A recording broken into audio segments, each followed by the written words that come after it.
கலியுகம் அப்படின்னு சொல்லக்கூடிய இந்த இடத்துல முருகரை பத்தி அதிகமா நிறைய பேர் தேட ஆரம்பிச்சுட்டாங்க. இந்த முருகர் கோவிலுக்கு போலாம், இந்த சிறப்பு இருக்கு அப்படிங்கிற மாதிரி ஒவ்வொரு ஸ்தலங்களுக்கும் போய் நம்ம முருக பக்தர்கள் அவங்கவுங்களுக்கு பிடிச்ச பிடிச்ச உருவத்துல இருக்கிற முருகரை வழிபட்டுக்கிட்டு இருக்காங்க. நீங்க நிறைய ஸ்தலங்களுக்கு போயிருப்பீங்க. இந்த இடத்துல இப்படி ஒரு முருகர் இருக்காரு, இவர் ஒரு அதிசய முருகர், இவரை வழிபட்டீங்கன்னா இன்னும் உங்க வாழ்க்கையில ஒரு மேம்பாடு கிடைக்கும், ஒரு தனித்துவம் கிடைக்கும் அப்படின்னா என்னது? ரொம்ப அற்புதமான நிகழ்வு.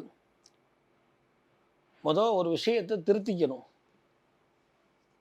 கலியுகம் அப்படின்னு சொல்லக்கூடிய கலியுகத்தில் வராகியா முருகனா அப்படின்னு ஒரு பட்டிமன்றமே ஓடிக்கிட்டு இருக்குது. ஷார்ட்டாக சொல்லவா, கலியுகத்தில் கண்ணனை போல காண கிடைக்கலையேன்னு அப்போவே பாடி வச்சுட்டான். காசிக்கு போனாலும் கங்கைக்கு போனாலும் ராமேஸ்வரம் போனாலும் சர்வமும் கிருஷ்ணார்ப்பணம் அப்படின்னு சொல்லி தான் கொடுக்குறோம். அப்போது கலியுகத்தினுடைய கடவுள் கிருஷ்ணர், முருகரும் கிடையாது, வாராயும் கிடையாது. அப்போ முருகர் இப்போ ட்ரெண்டிங் முருகர் ஆயிட்டார். முருகர்னு சொல்றதுல ட்ரெண்டிங் முருகன் சொல்ல வேண்டியது.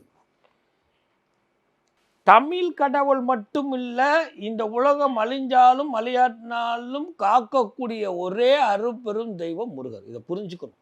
கலியுக கடவுள் வேலை, கலியுகமே வந்தாலும் நம்மளை காத்து ரசிக்கக்கூடியவர் முருகர். அதனால தான் தண்டாயுதபாணி அப்படின்னு அவனுக்கு பேர் இருந்து.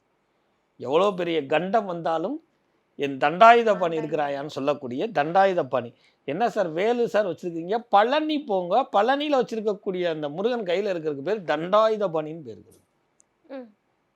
இது பழனியில இருந்து ஆரம்பிப்போம். அறுபடை வீடுகள் மட்டுமல்ல, குன்றுதோறும் எல்லாம் குமரன் இருப்பான்னு சொல்லியிருக்காங்க. கால அவகாசம் கருதி ஒவ்வொரு சிறப்பு ஆலயத்தையும் சொல்கிறேன். எல்லா ஆலயத்துக்கும் முருகனுக்கு சிறப்பு. சுட்ட பலம் வேண்டுமா சுடாத பலம் வேண்டுமான்னு சொல்லுவது மட்டும் அவன் வேலை அல்ல.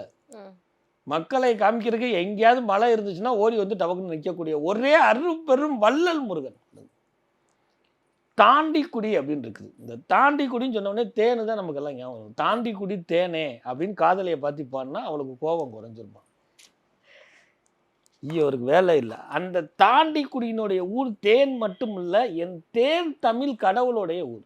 எப்படின்னா அங்கே முருகனுடைய பாதம் இருக்கு. இங்கே இருந்து தான் பழனிக்கு தாண்டி குதிச்சானா. இன்னும் போனால் தாண்டிக்குடி முருகனுடைய பாறையில் அவனுடைய பாத சுவடுகள் இருப்பதை பார்க்கலாம்.